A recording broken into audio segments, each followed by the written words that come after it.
Hello दोस्तों। आज की कहानी है दर्द भरी सुहाग रात। सूरज आसमान में अपनी लालिमा बिखेरते हुए अस्त होने जा रहा था और धीरे धीरे पूरे शहर को अपनी आंखें के आगोश में लेने के लिए आता था। इन सब के बीच रानी बड़ी तन्मयता से अपने रूप को निखारने में लगी हुई थी।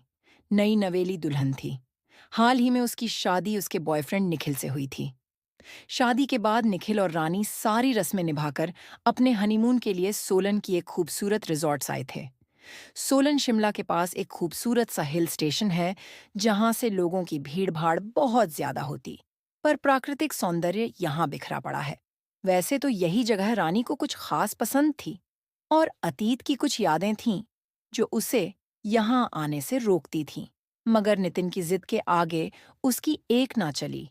वजह भी थी नितिन के पास। वह पहली बार रानी से सोलन में मिला था। दोनों पहले ही मुलाकात में एक दूसरे को दिल दे बैठे और ठीक 7 साल बाद अब दोनों ने शादी कर ली थी। यही तो वह रिसोर्ट था जहां रानी और निखिल ने अपने कुछ खूबसूरत लम्हे गुजारे थे। मगर यादें वो भी तो यहीं से जुड़ी हुई थीं। नहीं नहीं रानी, आज के दिन तू क्या सोचने बैठ गई? आज तेरी सुहागरात रात है। निखिल अभी बाहर से आता ही होगा। ठीक 9 बजे उसने कुछ सरप्राइज का प्लान किया है मेरे लिए। मैं भी क्या सोचने लगी, मुझे निखिल के ख्यालों में खोना चाहिए। सोचकर रानी अपने आप को पुरानी यादों से बाहर निकाल लेती है और फिर अपने रूप के निखार में खो जाती है। आज तक उनके प्यार के बावजूद निखिल ने कभी ज्यादा अपने करीब आने को नहीं दिया, पर आज सोचकर ही रानी अंदर तक सिहर उठती है। उसका चेहरा शर्म से लाल हो जाता है। बेचैनी सिर्फ घड़ी की तरफ देखती है। बस 10 मिनट, और फिर मन ही मन मुस्कुराती, पर अचानक सिहर उठती है। ये क्या, अचानक इतनी ठंड क्यों लग रही है मुझे? अरे, मेरे हाथ के तो रुए भी खड़े हो गए हैं। फिर वे चारों ओर नजर दौड़ाते हैं तो उस खिड़की का एक पल्ला खुला हुआ सा दिखता है, तो यहां से ठंडक आ रही है। फिर उठकर खिड़की तक जाती है और उसे बंद कर दी।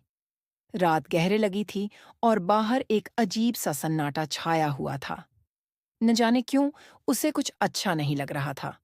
वो पर्दा डालकर जैसे ही पलटते, उसके डर से उसकी गोटी हुई चीखें निकल जाती हैं। निखिल ठीक उसके सामने खड़ा हुआ था और गहरी आंखों से उसे देख रहा था। फिर रे हड़बड़ाकर, निखिल, तुम यहाँ कैसे आए? निखिल, मुझे तो आना ही था। जाने मन तुम किसी और को एक्सेप्ट कर रही थी क्या? नहीं, मतलब तुम अंदर कैसे आए? दरवाजा तो बंद था नितिन डार्लिंग। आपको सरप्राइज देने के लिए मैंने एक और चाबी रिसेप्शन से ले ली थी। कुछ नहीं, आज मेरा दिन है। आंखें मारते हुए है। आज तुम कुछ नहीं बोलोगी? फिर वह शर्माकर सिकुड़ जाती है। धीरे धीरे निखिल उसके करीब आने लगता है। रानी अपने आप को संभाल नहीं पा रही थी। शर्माकर उसने अपनी आंखें बंद कर लीं। तभी उसे अपने होंठों पर प्यार करने का पहला एहसास हुआ। पहले तो रानी मोम सी पिघल जाती थी, तभी उसके होंठों पर बर्फ की चादर सी जम गई। ठंड की एक लहर भीतर तक उसे जमा गई। तड़पकर उसने आंखें खोलीं। निखिल को जोर से धक्का दिया, फिर आंखें फाड़े। निखिल को देख रही थीं। वही निखिल उसे देखकर अजीब सी हंसी हंस रहा था। फिर वह कांपते हुए, निखिल, ये सब क्या तुम्हारे हो? इतने ठंडे कैसे हैं मेरी? तो कब कब नहीं जा रही है निखिल? तो आओ, तुम्हें अपने प्यार से गर्माहट दे दो रानी को। निखिल का एक बार कुछ बदला हुआ सा लग रहा था, पर फिर भी वह कुछ ज्यादा नहीं बोला, क्योंकि निखिल ने पहले साफ कह दिया था कि पहली रात को तुम मुझे रोकना मत। फिर भी न जाने की। रानी निखिल की नौजी से घबरा रही थी। तभी निखिल ने सारी लाइटें बंद कर दी। कमरे में मध्यम रोशनी थी, लाल रंग की रोशनी। रानी का जोड़ा एवं लाल निखिल की शर्ट भी बेडशीट थी, वहां सजे थे। यहाँ तक कि केक वहीं लाल था, जिस पर बड़ी सुंदर सीढ़ियां बनी हुई थीं, और उसने भी लाल ड्रेस ही पहनी थी। वैसे तो लाल रंग रोमांस का होता है, पर यहाँ कुछ अजीब सा लग रहा था। रानी देख सब कुछ रही थी, पर न जाने की खुश नहीं हो पा रही थी। तभी निखिल ने उसका हाथ पकड़ा। वो एकदम से सिहर गई। निखिल की पकड़ इतनी मजबूत थी कि रानी को अपने हाथों पर उसकी पकड़ के निशान तक महसूस हो गए। तिन ने उसके हाथ में चाकू पकड़ा दिया। दोनों ने मिलकर केक काटा, उसके बाद एक दूसरे को खिलाया। रानी उठकर केक की प्लेट हटाने लगी। अभी वो पलटी हुई थी। कुछ अजीब सी आवाज आई। वो पलटी तो उसने देखा निखिल केक पर बनी हुई गुड़िया को काटकर खा रहा था। हालांकि वो केक की डॉल थी और वो जिस तरीके से उसे खा रहा था। रानी देखकर घबरा गई। निखिल को उस पर नजर पड़ी तो हंसते हुए बोला, क्या हुआ, आज मैं ऐसे ही काट कर खाऊंगा। फिर यह 2 कदम पीछे हट गई, पर नितिन ने बड़ी स्मेल देते हुए उसे अपनी ओर खींच लिया। बैलेंस बिगड़ने की वजह से वह निखिल ऊपर गिर पड़ा। वैसे तो यह पल रोमांटिक होना चाहिए था, लेकिन रानी के लिए किसी से कम नहीं था। उसकी एक बर्फ की सीढ़ी पर गिर पड़ी थी। जितनी तेजी से हट गई, उसे जुबली रफ्तार से उसने उठाने की कोशिश की, लेकिन निखिल की प्रगति की को झकट कर रह गई।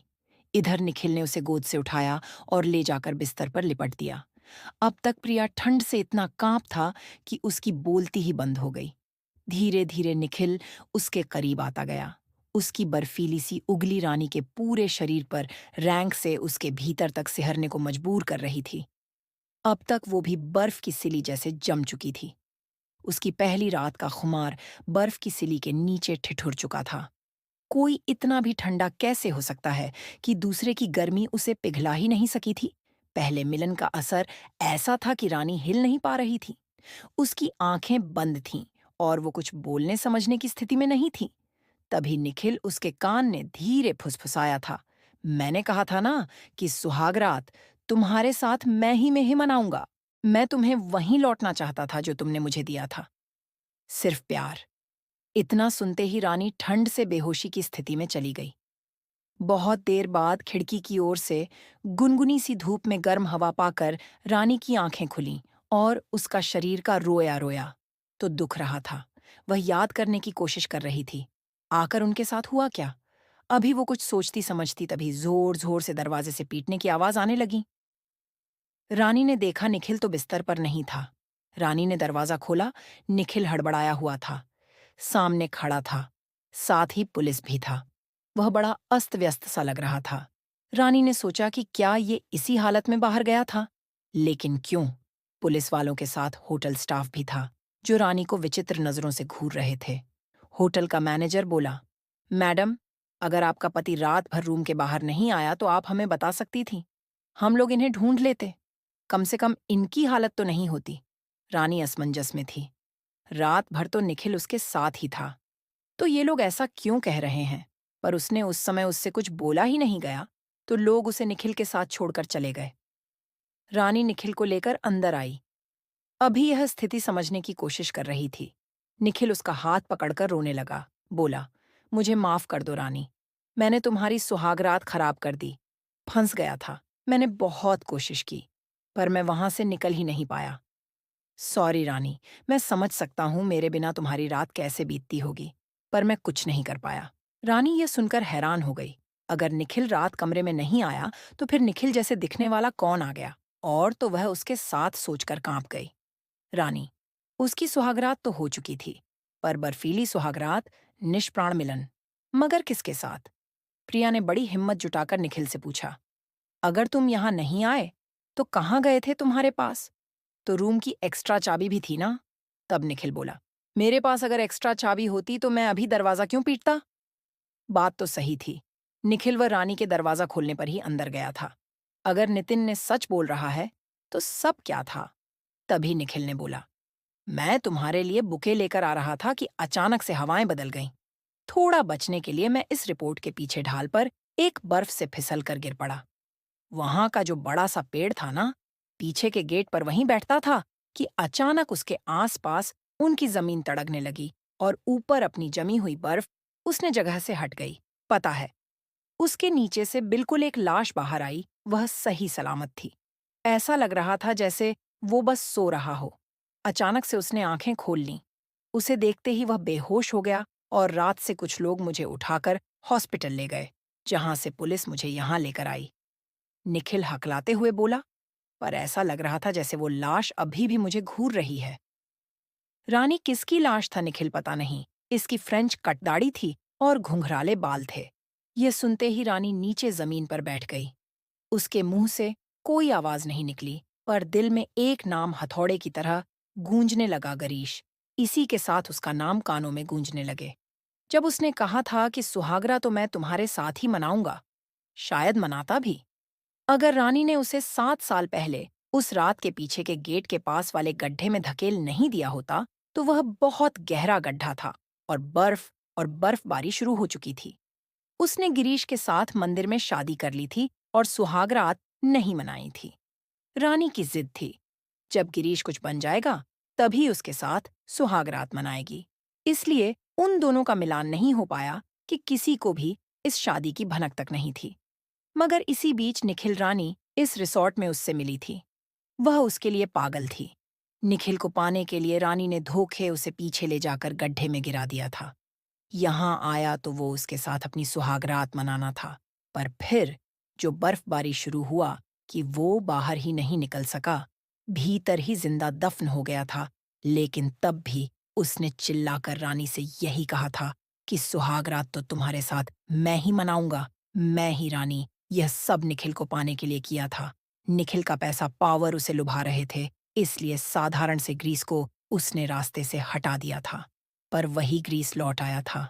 उसने सिर्फ रानी के साथ सुहागरात मने, बल्कि उसके कर्म उसे लौटा भी दिया। रानी के कान में ग्रीस की रात के ही शब्द गूंज रहे थे, जो तुमने मुझे दिया था वही मैं तुम्हें लौट रहा हूं। प्यार सही तो था, रानी ने उसे बर्फ की मोटी चादर के नीचे जिंदा दफना दिया था।